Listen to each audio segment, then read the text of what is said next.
Pai, do Filho e do Espírito Santo. Amém. Pai nosso, que estais nos céus, santificado seja o vosso nome. Venha a nós o vosso reino. Seja feita a vossa vontade, assim na terra como no céu. O pão nosso de cada dia nos dai hoje. Perdoai-nos as nossas ofensas, assim como nós perdoamos a quem nos tem ofendido.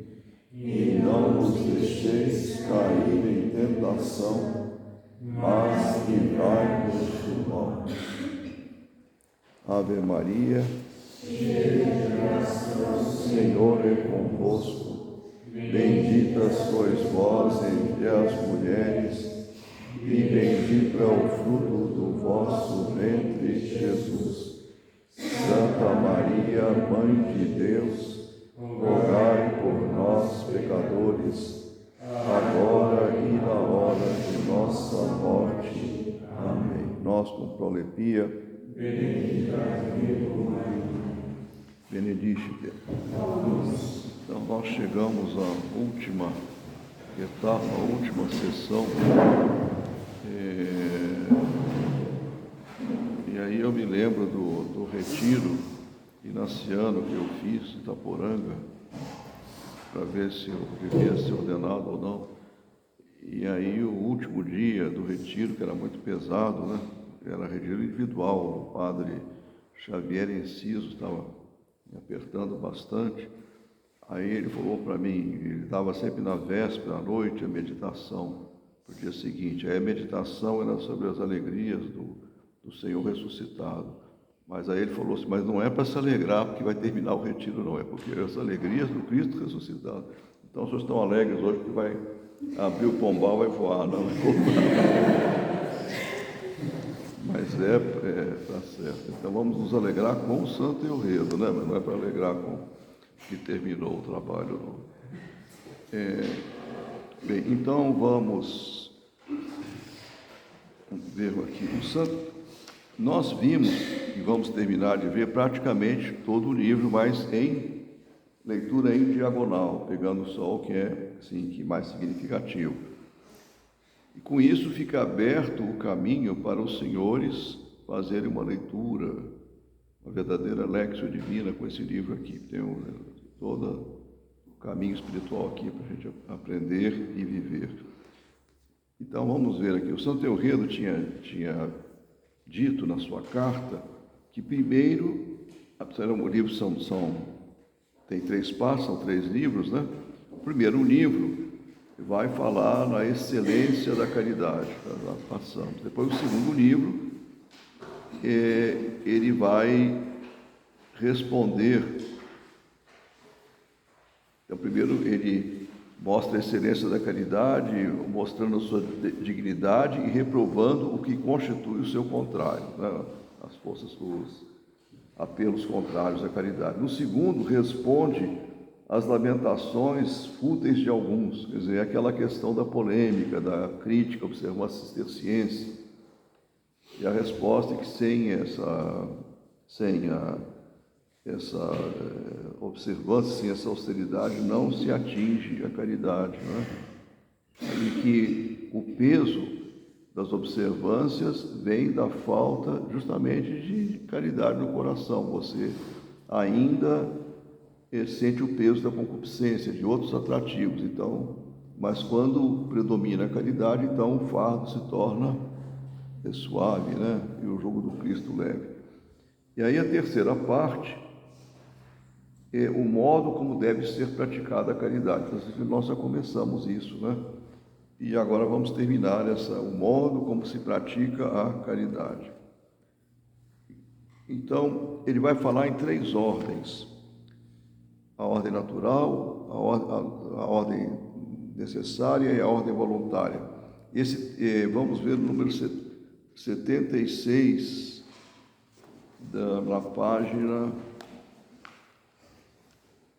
acho que é 297. Não é 297. É a página 293. O irmão João Evangelista, pode ler. Número 76.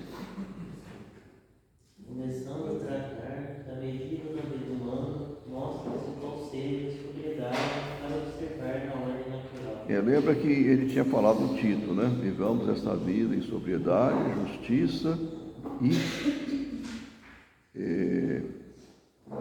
piedade, né? A piedade está na linha da caridade, né?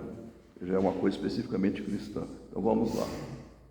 No comportamento humano encontram-se três ordens. A primeira é natural, a segunda é necessária, a terceira é voluntária. A primeira é concedida, a segunda é comandada, a terceira é oferecida. Então, a primeira é a natural, essa é concedida, é a natureza, já é uma coisa, um dado prévio, né? Nossa natureza, nós não a criamos, nós somos criaturas, recebemos, né, uma natureza definida de Deus. Depois, a segunda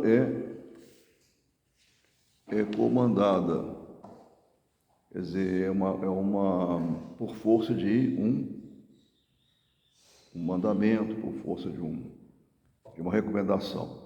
E a terceira é oferecida, justamente chama-se voluntária, né? Porque é alguma coisa que se pode fazer livremente. A primeira tem origem na potestade, a segunda na necessidade, a terceira na vontade. Na origem da potestade, porque é a criação, né, que nos fez, que criou nossa natureza. A segunda tem origem na necessidade. É uma coisa necessária para a salvação. A terceira tem origem na vontade, quer dizer, é livre. Pode fazer ou não pode fazer. A primeira se deve à graça. A segunda, misericórdia. A terceira, glória. Mas procuremos agora expor com mais... Quer dizer, a causa da primeira é a graça. Segunda, a misericórdia. É a ordem da penitência, né? A penitência se faz porque há misericórdia para cobrir a nossa penitência. E a terceira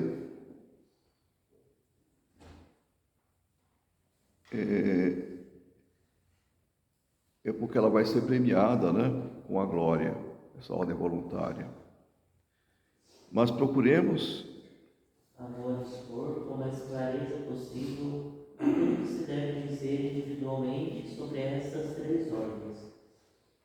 Existe, portanto, uma ordem natural, pela qual quem não cometeu nada de ilícito... Agora vamos pegar o lápis aí, caneta não dá, né? Porque não riscar a caneta, livro com caneta, nem no jardim da infância está fazendo mais isso, né? Então vamos pegar, né? Então é lápis, né? O pessoal está riscando o livro com caneta agora, ou não? Nem no jardim da infância, né, o Gabriel, né? Nem as titias estão deixando mais. Mas é uma mutilação, né? Às vezes a gente vê, tem livros na biblioteca que irmãos passados riscaram tudo com caneta, né? Sublinharam, botaram ponto de exclamação, ponto de interrogação, observações, mensagens espirituais, tudo ali no livro. Daí o livro desse tem que ir para o fogo, né? Para ser purificado. Tá bom. Aqui tem um sequer, eu não sei de onde é que saiu esse sequer aqui, porque não está nem no original, nem nas outras traduções. É totalmente... Esse aí tem que sair. Quem tem lápis aí, quem quiser lápis, tem uma lapiseira aqui. Mas está errado esse negócio aí. Existe, portanto, modo natural pela qual quem não cometeu nada de ilícito usa coisas lícitas de modo lícito. Certo? Coisas lícitas de modo lícito. Essa é a ordem natural. Então, eu uso o lícito dos bens desse mundo. simplesmente, né? Tá certo? É lícito, por exemplo, pode ler, irmão. É lícito, por exemplo, comer carne, beber vinho, o matrimônio, a posse de riquezas. Como diz o apóstolo, tudo é puro para os puros, e nada é para se descartar quando se recebe com ação de graças. O mesmo apóstolo condena os heréticos quando estes proíbem de casarem-se e ordenam para abster-se de certos alimentos que Deus criou para que os fiéis se nutram deles com ação de graças. Porém, para que o uso dessas coisas seja ilícito, é necessário observar uma medida, e se deve prestar atenção com muita diligência ao tempo, ao lugar, ao gênero. Porque as circunstâncias, aí é o pessoal da teologia moral, né? As circunstâncias podem tornar um ato que em si é diferente, pode tornar aquilo mal, né? Tá certo? Mas se não há uma desordem nas circunstâncias, né? Que cercam a prática desse ato, então o uso lícito é legítimo. Vamos lá. Certa medida deve ser mantida em todas as coisas, e não deve ser superada por ninguém, por nenhum motivo, tendo o próprio Salvador ordenado: fiquem atentos para que o vosso coração não fique insensível à causa da gula, da embriaguez e das preocupações da vida. Então, a ordem natural, comer é natural, não é? É lícito. Mas se eu como demais, já entro na faixa do ilícito, do pecado, da gula, né? O coração fica pesado pela crápula. Depois isso eu não vou... É importante que já compreender o que é a ordem natural. Então, depois ele vai falar da ordem ordem necessária. 79, pode ler. Existe, então, uma ordem necessária, que requer que aquele que cometeu coisas ilícitas se contenha no uso das coisas lícitas. Nessa restrição... Olha aqui, essa ordem é necessária. Você cometeu coisas ilícitas, então deve compensar o mal que você fez, deve reparar com o bem. Então você vai se privar das coisas lícitas. É a ordem da penitência, quando se abusam dos bens naturais. E essa ordem se chama necessária porque é necessária para a salvação.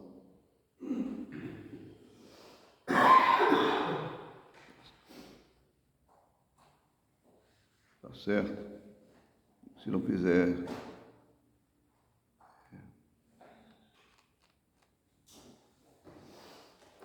Muitas vezes na Escritura tem uma oscilação, não é?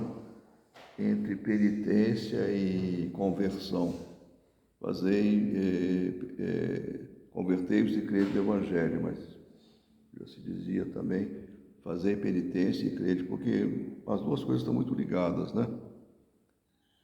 Eu não sei bem também do ponto de vista terminológico, né? Se há uma ligação de fato, se são palavras, né, no original, no grego, conversíveis. Mas o fato é que, existem duas formas sem penitência, sem conversão, não há salvação, né? Tá certo? Se você não se penitenciar dos seus pecados, né, você não vai se salvar, se não se converter. Duas formas de penitência: sacramental e a conversão como reforma de vida moral, né? Então, se quiser, o Cassiano trata disso, né?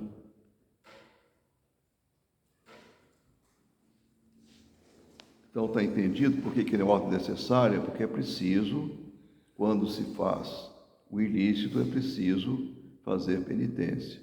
E aí se priva a privação daquilo que é lícito como compensação. Então, vamos passar para o texto, o 80, que está na página 298.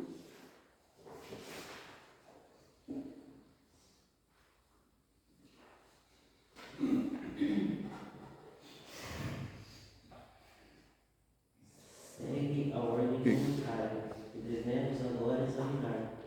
De qual o salmista diz: voluntariamente te oferecerei sacrifícios. De fato, é um holocausto gratuito, uma oferta agradável, um sacrifício voluntário, quando alguém, movendo-se por aquilo que é concedido, passando por aquilo que é ordenado, sobe na liberdade do Espírito aquelas coisas que são propostas a quem aspira ao prêmio de uma glória maior. Por isso que a ordem voluntária corresponde à glória, né? Então, olha o que ele disse, movendo-se por aquilo que é concedido, a ordem natural, né? Uso dos bens lícitos, passando por aquilo que é ordenado, a ordem necessária, não é?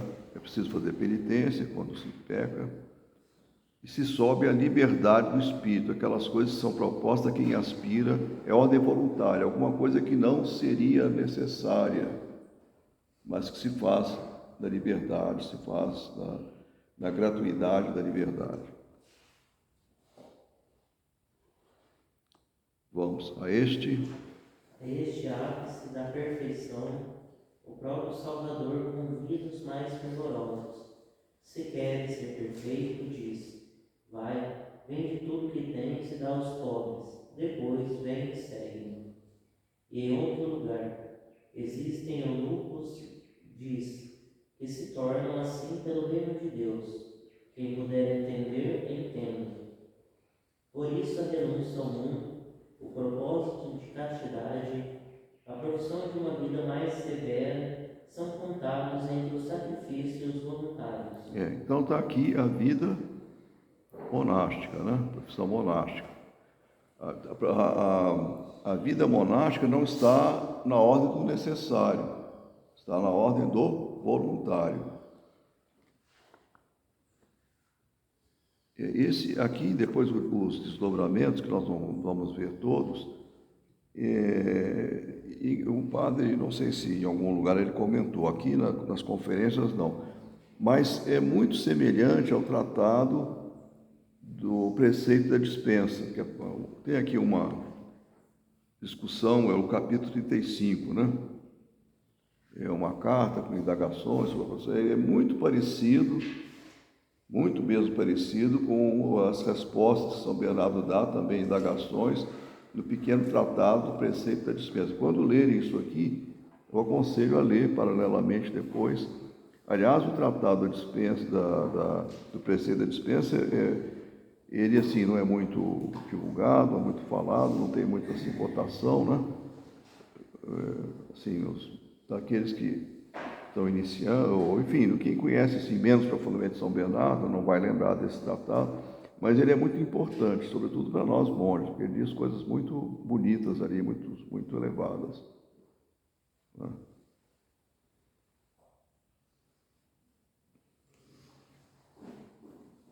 Ele fala na superação, né, da obediência, não só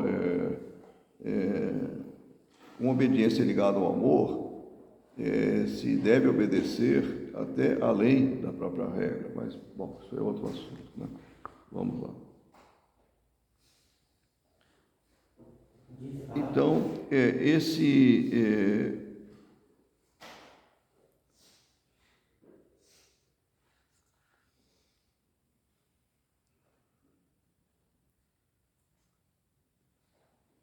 vamos ler 81. Então, já entendemos que é ordem voluntária, né? Vamos, 81, vamos. Então, quem se volta para estas coisas excelsas e sublimes, verifique com inteligência, antes de tudo, do que e de quantas coisas conste a regra, que se refere ao voto ou propósito que fez. Depois depois pese e distinga na balança da experiência as forças do homem superior e inferior. O homem que vai construir a torre, né? Mas vai conseguir terminar? Tem recursos? Se a torre ficar no meio, vai ser motivo de derrisão, de chacota, né? E assim a vida monástica. Por isso que São Bento pede para ler 3 vezes a regra, né? Mas você pode, você vai aguentar. Aliás, a aprovação já começa antes de entrar, né? Você vai embora, que você aqui, quem é você para vir aqui? Você não tem condição, vai embora, volta depois, né? Não fala que sejam postas dificuldades aquele que quer entrar. É todo esse discernimento, né? E então a ordem é voluntária, é muito bonito, mas sabe que se abraçar aquilo vai se comprometer a uma série de coisas que a regra pede, né? Mas essa parte da regra eu aceito, essa parte aqui eu não aceito, né? Aí não pode, né, irmã Maria? Tem que aceitar tudo, né? Não é isso? Quando faz profissão, não faz profissão só de um pedaço da regra, faz de tudo, né? Vamos lá. Uma vez uma religiosa perguntaram para ela por que ela guardava a aposentadoria dela. Ela falou assim, porque é meu, é minha. Mas ela professou a regra, né? Então não podia. A regra manda guardar a aposentadoria, irmão. Então não pode guardar a aposentadoria, não é? Vamos lá.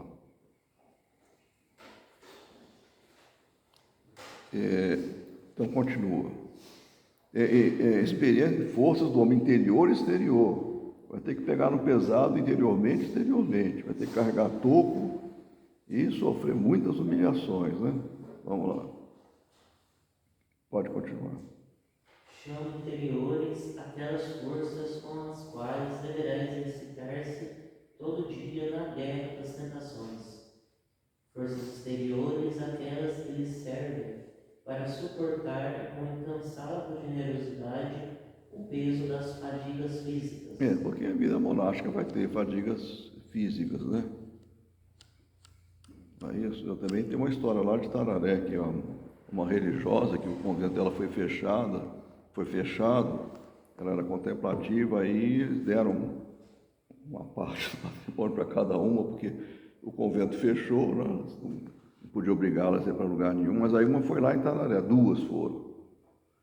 Uma ficou, morreu lá santamente, eu conhecia. A outra, quando ela viu lá o estilo de vida de Tararé, depois do almoço lavar as panelas, ela falou, eu não vim aqui para isso. Aí foi embora. Eu não tinha. Tá certo? Vamos lá. Então são as forças do homem exterior, né? Tem que estar disposto. Vamos então. Embora em qualquer estado do caminho de quem progride seja necessária a fadiga do homem exterior e interior, os exercícios corporais lavam, de modo especial, a alma das paixões, enquanto os exercícios espirituais, como aromas celestes, invadem a alma com a suavidade dos perfumes espirituais. Então, os exercícios corporais lavam a alma das paixões. Sempre é uma coisa física, mas acaba tendo um influxo interior, né? Tá certo? Por isso, assim, a valorização, no caso do trabalho manual, né? Mas as observâncias externas não são só, depois ele vai falar aqui, mas não é só o trabalho manual, né? Vamos. Enquanto os exercícios, por isso, a partir do momento... Então, os exercícios espirituais, como o aroma celeste, invadem a alma com suavidade dos perfumes espirituais, Alexo, a oração. Por isso, a partir do momento que a doçura daquele perfume não se adapta a quem apodrece na tristeza dos vícios, quem está ainda na guerra com as paixões da carne, tem necessidade ainda mais da mortificação do homem exterior. Então, no início da vida monástica, os exercícios espirituais, exteriores são mais necessários, certo? Não é para se adestrar, fazer bem, cortar lenha direito, como o caso de São Bernardo, ou coisas assim, né? Saber bem manejar uma enxada, mas o resultado disso vai ser um efeito sobre as paixões, né? Então, os exercícios exteriores são mais necessários no início, mas tem que ter os espirituais também desde o início, não é só os dois, né? Vamos ver agora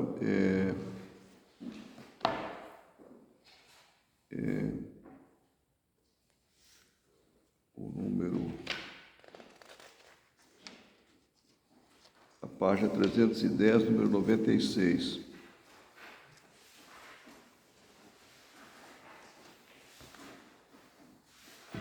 Trezentos e dez.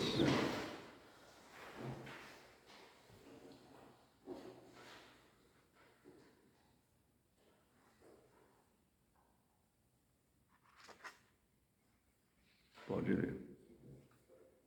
Descreve-se a medida a observar na ordem voluntária.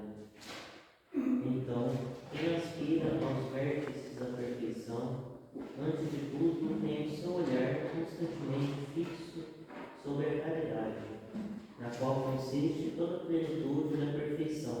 Olha que reaparece aquela ideia da intensio, da intencionalidade pré-reflexiva, né? Aquela intenção habitual de viver na caridade. Você entra no mosteiro, vai observar, observância ter ciência, e exclusivamente para esse fim, para atingir a caridade. Vamos lá. Que é atingir a Deus, né? Naturalmente. Né? A caridade não é um objeto assim abstrato, né? Tá bom? Vamos lá. Faça dela o fim para o qual dirigir todo o curso da sua vida. Aqui está definido o que é a intencionalidade pré-reflexiva. É isso aí, tá certo? Vamos lá. De fato, com a caridade nos aproximamos muito mais de Deus.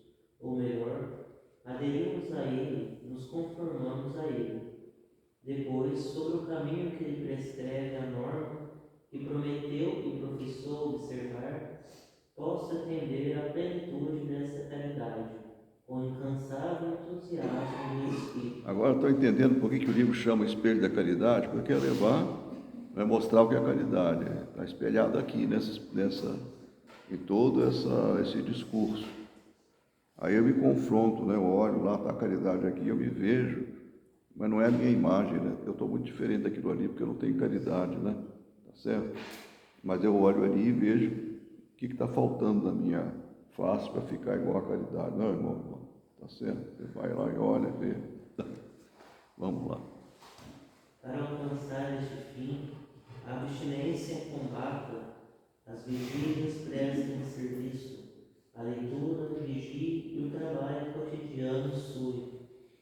Se alguma dessas coisas é violada, a caridade, pela qual estas mesmas coisas foram estabelecidas, então sobre aquele que tem o poder de dispensar, incumbe a necessidade de moderar e dispor as coisas do modo que a caridade não seja abandonada por culpa dessas observâncias, mas em tudo se procura o fruto da mesma caridade. Então aqui entra uma questão,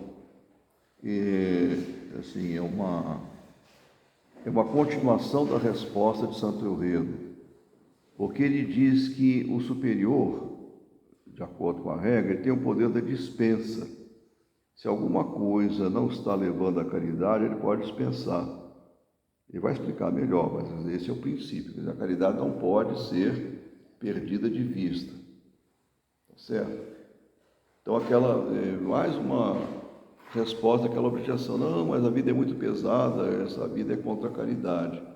Se houver alguma coisa, alguma observância que está prejudicando a caridade, realmente, não por culpa de quem pratica, mas porque realmente aquilo se tornou contra a caridade, aquilo tem que ser visto, né, dispensado, né, de acordo com cada caso, ele vai falar em tudo isso. Bom, então, ele citou exercícios corporais, são as mortificações de todo tipo, e os espirituais, a lexia, meditação, oração, a própria vida contemplativa, a vida interior de união com Deus, são os exercícios espirituais. Agora, assim, na tradição cisterciense, vigílias é considerado exercício corporal. Seja porque se levanta cedo, seja porque é uma oração vocal, mas creio que mais porque a vigília você interrompe o sono, né? Mas os outros, os jejuns, etc., são exercícios corporais, né? Todas as mortificações. Vamos lá. O silêncio é uma mortificação corporal, mas também espiritual, né? Tá certo?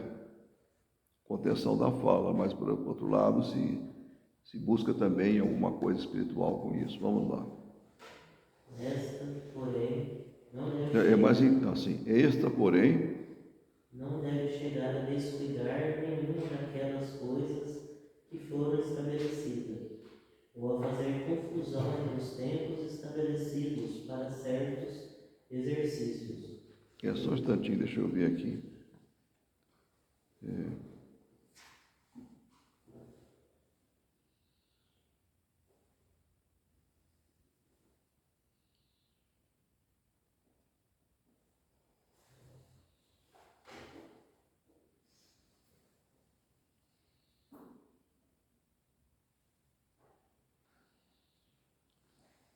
Deixa eu ver aqui na outra tradução. Aqui, um instantinho.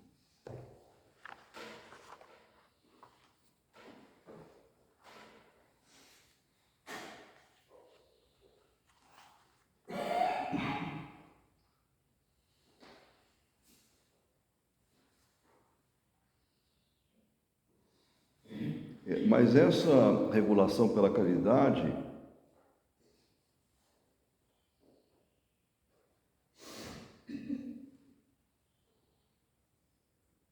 esta aqui não está bem traduzido, não.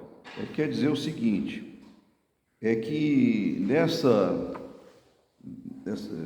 regulação das observâncias em função da caridade, não se deve cair numa atitude de relaxamento, de largueza excessiva, né?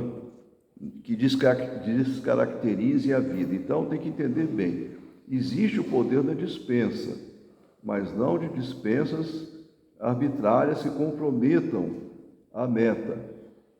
Sem esse exercício não se chega à caridade. Eles podem ser moderados, mas se essa dispensa, essa moderação dos exercícios não vai ajudar a caridade, não vai ajudar a chegar à meta, então não é lícita a dispensa, a moderação.